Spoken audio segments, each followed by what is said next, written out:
Hey everyone, welcome back to Little Learning Mom. I just thought I would come on and give you guys a little recap of our month of October. We are already steaming fast through the month of November, so I wanted to go ahead and get this one up because in about 2 weeks I'm going to upload the November recap. So let's just go ahead and jump right into this. So we're going to start off with science, what we did for science. For science, we did do the good and the beautiful, water, and our world, and we only did the first 5 lessons in this. And the reason why I decided not to do the entire lesson, well, not lessons, the entire curriculum for this is because I felt that lessons 6 through 11 were a little heavy, and I didn't want to kind of bore him. And I'm not saying that it was boring, I'm just saying that I just didn't want to bore him, and I wanted to do some fun experiments in regards to water with him.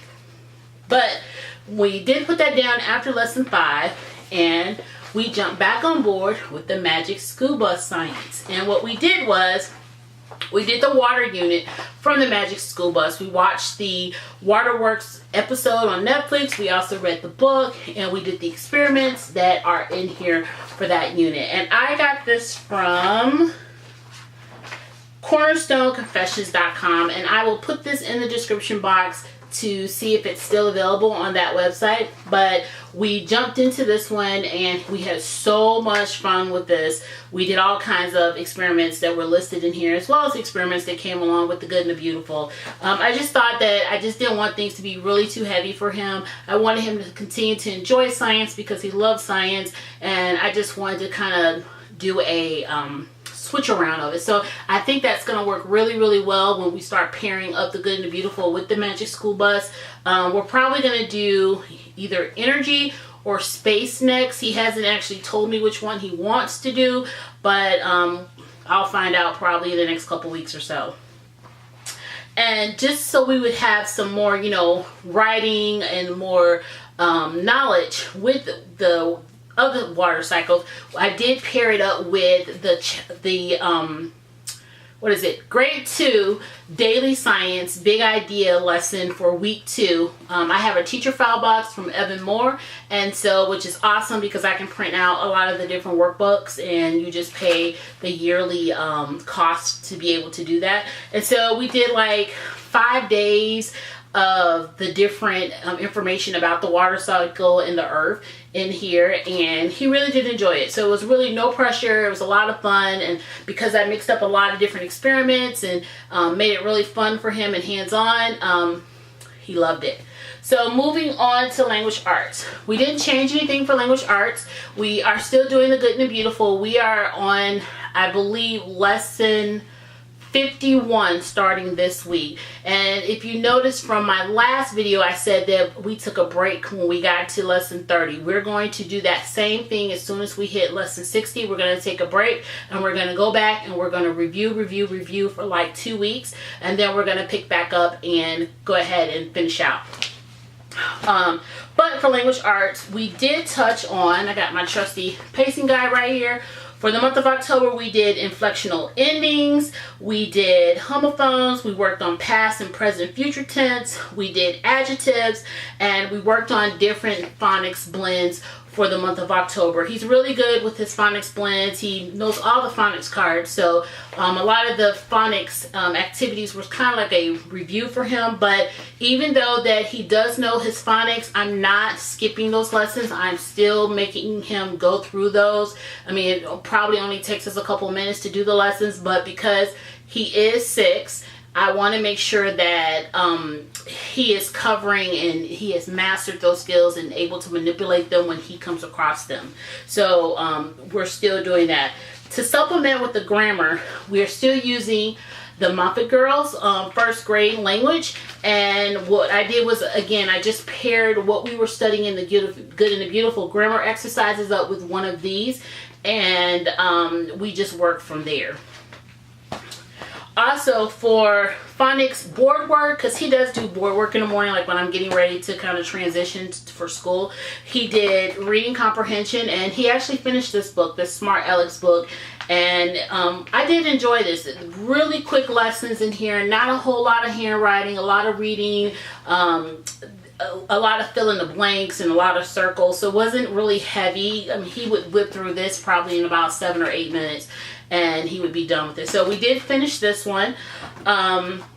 I thought that we had finished Explode the Code 2, but I was flipping through it when I was getting ready to swap out his curriculum that we already have gotten through, and I noticed that there were like 3 lessons in here that he didn't do, so we went ahead and we finished out this book, and he has been working through the Explode the Code 3 book, but I've actually pulled him away from working in this because I want him to work on this in January, and I want to just take some time to not overwhelm him so much. This is pretty easy for him, so it's not a whole lot of overwhelming him, but it's just that I wanted to make sure that school remains to be fun and that we're not mimicking school and we're not pushing a lot of paperwork and a lot of busy work. So I'm pulling back on this into January, and I've got some fun things that we've been doing for the month of November to compensate for not doing this. Also for our grammar, we are using hands-on grammar packet from Teacher Pay Teacher. I will link that in the description box. We also have the hands-on math that she has, and we have a couple more of the hands-on Teacher Pay Teachers that she offers, and I will link that particular seller in the description box so you can check her out. She has great stuff and I highly recommend it. And again, like I said, I want to make sure that things continue to be hands-on, that they're interest-led, they're a lot of fun for him, and that he's not feeling pressure to do a lot of different school work. So let's move on to geography. My last video, I told you that we were working in the DK geography book. He finished that book, and I picked up the Evan Moore book. We've always had this one, but he's working through this one, and I'll be quite honest with you, this is a little bit more in-depth than the DK book. But I also am going to probably be looking for something very soon to supplement what he's doing in this, because in all honesty, I think he might have like 25 more pages left in this one to do. We don't do this every day. We're enjoying it. It's colorful, it's cut and paste, it's interactive. We take turns reading the different sections in here. Like here's a section that I think we did this. Yeah, we did this. So there is a section in here where you can read and then, you know, look at the picture, and then the kids get to, yeah, so we started, this is where he stopped at. And then they get to do like little activities, and for us, we do the reading, we do this, and we're done. And we talk about it a little bit, and then we're done. And then we do our My Weird School Stuff geography book if it matches what we're studying in here. And I showed that book in my last video, but I will link that in the description box if you didn't watch that last video. We are doing social studies still, and we are actually 3 lessons out from finishing this book. We do not do the workbook because I feel like the workbook is just busy work. We actually just read this, and any information that he finds extremely interesting in it, what I do is I look it up. We look it up on the computer, we look it up on YouTube, and we talk about it. For me, social studies is all about just having those conversations about everyday life and things that go on around him. And so we're almost done with this, and surprisingly he likes social studies. So he's been really interested in, you know, we finish one lesson and then we answer the questions out loud, and then he's like he wants to do the next lesson. So that's kind of the reason why we've kind of gotten through this pretty fast. For math, for the month of October for math, we worked on money, we worked on time, we continued to work on addition. Let's see, what else did he do? We did 3 number addition, we did adding two I think digits or whatever on that in the Horizons. Horizons is fun. He likes Horizons. I've been very pleased with it. I'm actually kind of happy that I did make the change, because I'm seeing he's a lot happier now that we're just doing Horizons, period.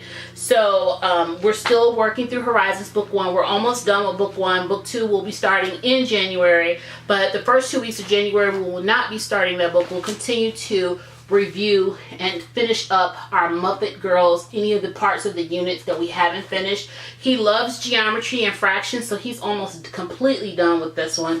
We're still working through money. Money is one of those things that takes some time, and so he's still working through this. which, you know, is no big deal. We're not in a rush to, you know, to get things done. I mean, he can take his time.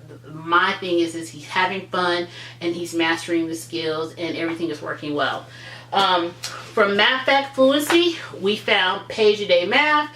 We absolutely love Page a Day Math. I have seen tremendous growth in his Moffatt Fluency since introducing this to him. He does not use his fingers anymore. He does not use manipulatives anymore to add anymore. He is whipping out these math facts without any problems since we started this. I highly recommend Page a Day Math. I will be writing a blog review on this, as well as I will link this in the description box so you can take a look at it as well. We are still doing Spectrum Telling Time. We don't do this very often. We do this like maybe once a week. This is just a review for Telling Time because that's something that we still need to work on. We also read Lily Learns About Wants and Needs. This is a great book for this time of the year. If you are struggling with your little one about understanding what the difference are between a want and a need, I highly recommend this book for you. But it was a really fun book and we picked this up at the library.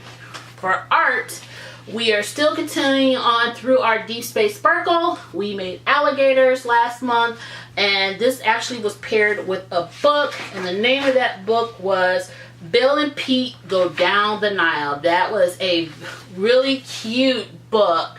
Here it is right here. I don't know if you're going to get a focus on it, but I will link this in the description box for you to take a look at the particular book. Deep Space Sparkles is closed to enrollment, but you can get on their wait list if you are interested in getting a membership to that.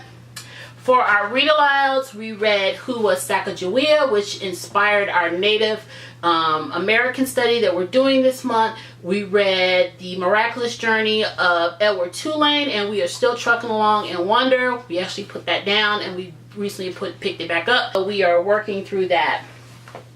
If you saw my Instagram, he has a activity box that I made for him. These have his coins in it. I had some task cards, some math, some money task cards that I put in here that he can work on. I have his hot dots, laugh it up spelling cards. These are hilarious. There are little jokes on here and the kids have to kind of figure out what the spelling word is or what they're talking about. He likes those. We have some time matching cards that we've been breezing through.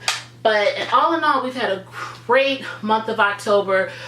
His required reading for the month of October was book 4 and book 5 of the data set series. He is currently reading Desmond Cole's, and we have book 6 that we're reading together for this month. And he's reading a new series called Super Turbo about a hamster, and I talked about that in my library haul video. If you haven't had a chance, I'll link that in the description box.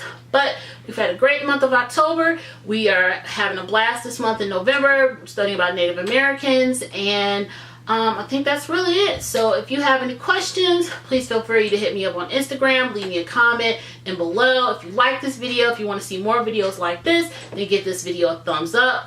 Don't forget to subscribe. And again, this is how we homeschool. This is what works for us. It doesn't work for everyone else. If it's not something that works for you, I hope that you find what works best for you. And again, thanks for watching. See you later. Bye.